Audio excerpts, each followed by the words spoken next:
बात मुंबई की, जहां बाबा सिद्दीकी की हत्या के बाद गैंगस्टर लॉरेंस बिश्नोई सुर्खियों में है। 12 साल से लॉरेंस वारदात को अंजाम देता आ रहा है, लेकिन उसकी कुंडली क्राइम से कब और कैसे जुड़ गई, इस रिपोर्ट में देखिए।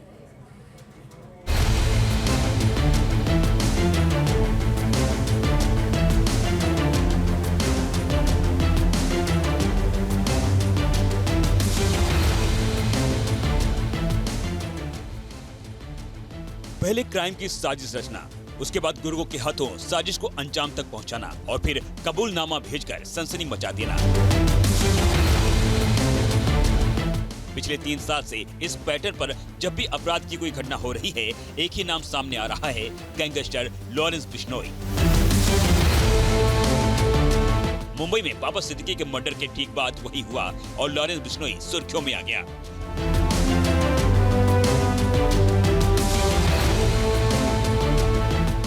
लॉरेंस की असली जिंदगी की हकीकत भी ऐसी है, किसी फिल्मी स्क्रिप्ट की तरह। एक आम हिंदुस्तानी परिवार में पैदा होने वाला ये गैंगस्टर अपराध की दुनिया में अब बेहद कुख्यात हो चुका है। लॉरेंस का जन्म 1993 में पंजाब के फाजिल्का में हुआ था। पुलिस रिकॉर्ड में लॉरेंस का नाम सतविंदर सिंह, पिता पहले पुलिस में थे, बाद में किसान बन गए। पिता आईएएस ऑफिसर बनाना चाहते थे। 12वीं की पढ़ाई करने के बाद लॉरेंस ने चंडीगढ़ के डीएवी कॉलेज में दाखिला लिया, जहां उसने एसओपीओ नाम से छात्र संगठन बनाया और कॉलेज में छात्र संघ का चुनाव लड़ा। लेकिन चुनाव हारने के बाद छात्र राजनीति के गैंगवार ने लॉरेंस के हाथों में बंदूक थमा दिया।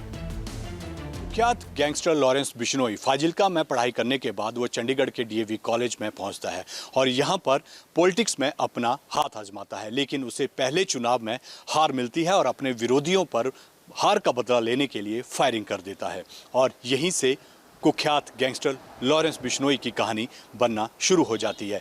इसके बाद फिरौती और दूसरी मामलों में उस पर कई एफआईआर दर्ज भी होती है। लेकिन जब सिद्धू मूसेवाले के मर्डर में उसका नाम जुड़ता है तो लॉरेंस बिश्नोई पंजाब हरियाणा से बाहर भी एक बड़ा गैंगस्टर के तौर पर अपना नाम बना लेता है। कॉलेज में हुए गैंगवार के बाद लॉरेंस का नाम पहली बार कत्ल की कोशिश में पुलिस की रजिस्टर में दर्ज हुआ।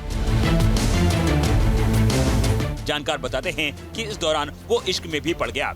लॉरेंस को साथ में पढ़ने वाली लड़की से मोहब्बत हो गई, लेकिन गैंगवार में जब लड़की की हत्या हो गई तो फिर उसकी दुनिया हमेशा के लिए बदल गई। लॉरेंस ने अपराध का दामन थामने के बाद इसे छोड़ने की कोई मंशा कभी नहीं दिखाई, बल्कि इसमें गहरे से उतरता चला गया।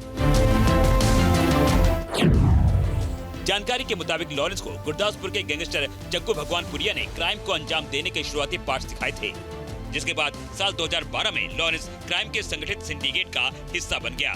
शराब, फिरौती के लिए अपहरण और ड्रग्स के धंधे को अंजाम देने लगा। छात्र राजनीति के वक्त ही लॉरेंस और गोल्डी बरार की दोस्ती शुरू हुई थी। इस दोस्ती ने ही लॉरेंस बिश्नोई गैंग को जन्म दिया। गोल्डी बरार ने आज की तारीख में दुनिया के अलग अलग मुल्कों से इस गैंग को चलाने की जिम्मेदारी उठा रखी है। पंजाब में छात्र चुनाव में हुए गैंगवार में नामजद होने के बाद लॉरेंस को पहली बार साल 2014 में गिरफ्तार किया गया था। उसे भरतपुर जेल में बंद किया गया था, लेकिन पेशी के लिए मोहाली ले जाते वक्त वो फरार होकर नेपाल भाग गया। हालांकि 2016 में लॉरेंस को दोबारा गिरफ्तार किया गया। फिर 2021 में मकोका के मामले में दिल्ली के तिहाड़ जेल में बंद कर दिया गया। जेल में रहते हुए जेल के अंदर से गैंग कैसे चलाया जाता है, लॉरेंस ने इसमें महारत हासिल कर ली। 2022 में पाकिस्तानी जहाज से गुजरात के कच्छ में ड्रग्स की खेप पकड़े जाने में भी लॉरेंस का नाम आया था। उसके बाद लॉरेंस को तिहाड़ जेल से गुजरात के साबरमती जेल में शिफ्ट कर दिया गया और तब से वो वहीं बंद है। लेकिन उसका लगातार फैलता क्राइम सिंडिकेट खुलेआम वारदातों को अंजाम दे रहा है। Team news nation. News nation अब व्हाट्सएप पर खबरों के ताजा अपडेट के लिए न्यूज नेशन के इस क्यूआर कोड को स्कैन करें।